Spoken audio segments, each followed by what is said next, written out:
টাকনুর নিচে যদি কেউ কাপড় পরে তাহলে তার সালাত হবে কিনা নিয়ে আলেমদের ইখতিলাফ রয়েছে। এখানে একটা হাদিস বর্ণিত হয়েছে যে সালাত হবে না মর্মে। এই হাদিসটি সনদের দিক থেকে দুর্বল। তাহলে আবার বলছি, ওই হাদিসটি সনদের দিক থেকে দুর্বল হওয়ার কারণে সালাত হয়ে যাবে, এটাই বিশুদ্ধ বক্তব্য। এটাই আহলু তাহকিক এবং জুমহুর ফকিদের বক্তব্য।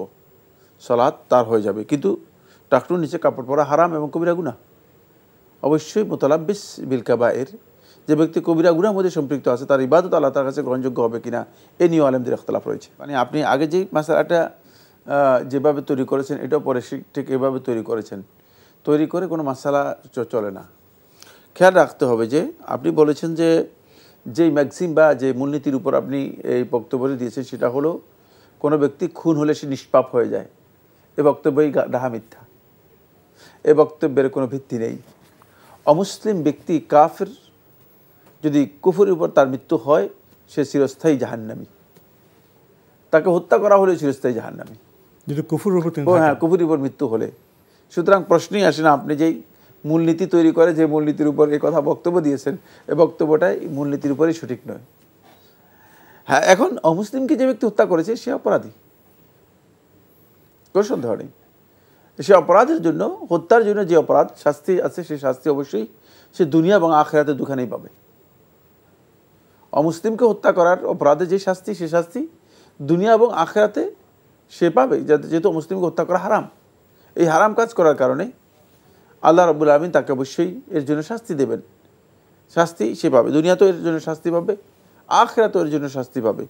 কিন্তু মানে অমুসলিম ব্যক্তিকে মুসলিম ব্যক্তি হত্যা করার কারণে অমুসলিম নিষ্পাপ হয়ে গিয়েছে এবং সে জান্নাতি হয়ে যাবে, এই বক্তব্যের সামান্যতম কোনো ভিত্তি ইসলামের মধ্যে নেই।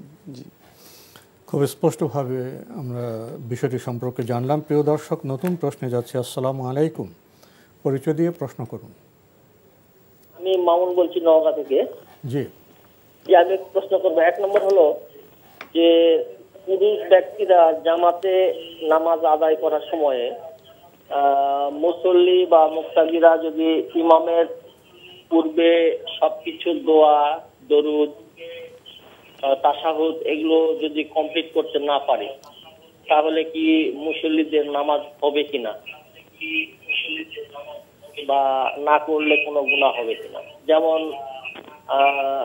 শেষ বৈঠকে আত্তাহিয়াতু এবং দরুদ কমপ্লিট করতে না পারে, বা অন্যান্য তাসবিহ বা দোয়া এগুলো কমপ্লিট করতে না পারে, তাহলে নামাজ হবে কিনা? আর আরেকটা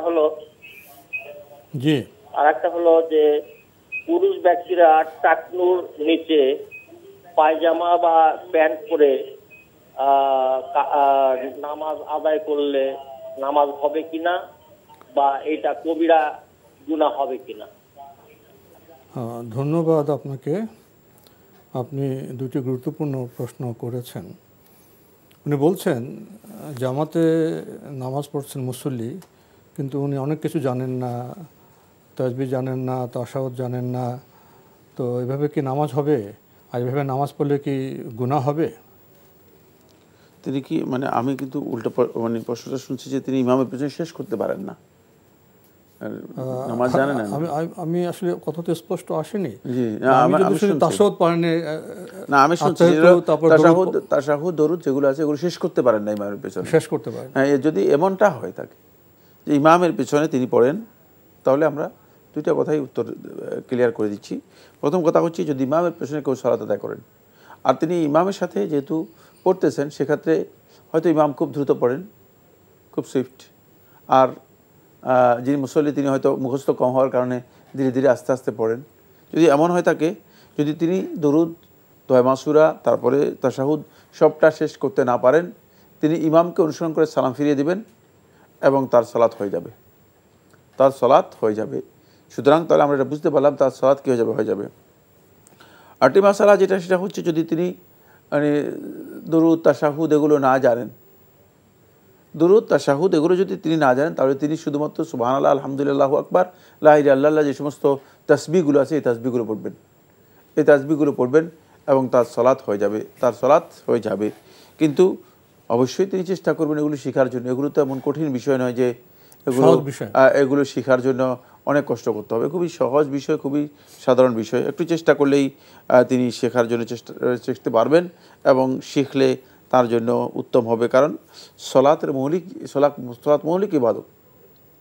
যদি একজন ইমানদার ব্যক্তি তিনি তার সলাতে শিখলেন না, তাহলে তিনি কিভাবে আল্লাহর বান্দা হিসেবে নিজেকে পরিচয় দেবেন বা পরিচয় দিতে পারেন? এটা প্রশ্ন থেকে যাবে। আমরা বিরতিতে যাব, তার আগে যদি ছোট্ট করে বলতেন। আরেকটি প্রশ্ন উনি করেছেন, টাকনুর নিচে যাদের প্যান্ট বা পায়জামা নেমে যায় তাদের কি নামাজ হবে? আর এভাবে নামাজ পড়লে কি গুনাহ হবে? টাকনুর নিচে যদি কেউ কাপড় পরে তাহলে তার সালাত হবে কিনা নিয়ে আলেমদের ইখতিলাফ রয়েছে। এখানে একটা হাদিস বর্ণিত হয়েছে যে সালাত হবে না মর্মে। এই হাদিসটি সনদের দিক থেকে দুর্বল।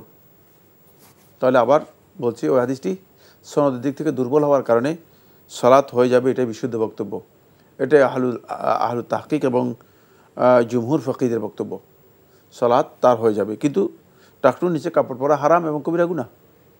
অবশ্যই মুতালাব্বিস বিল কাবায়ের, যে ব্যক্তি কবিরা গুনাহের মধ্যে সম্পৃক্ত আছে, তার ইবাদত আল্লাহ তার কাছে গ্রহণযোগ্য হবে কিনা এ নিয়েও আলেমদের ইখতিলাফ রয়েছে।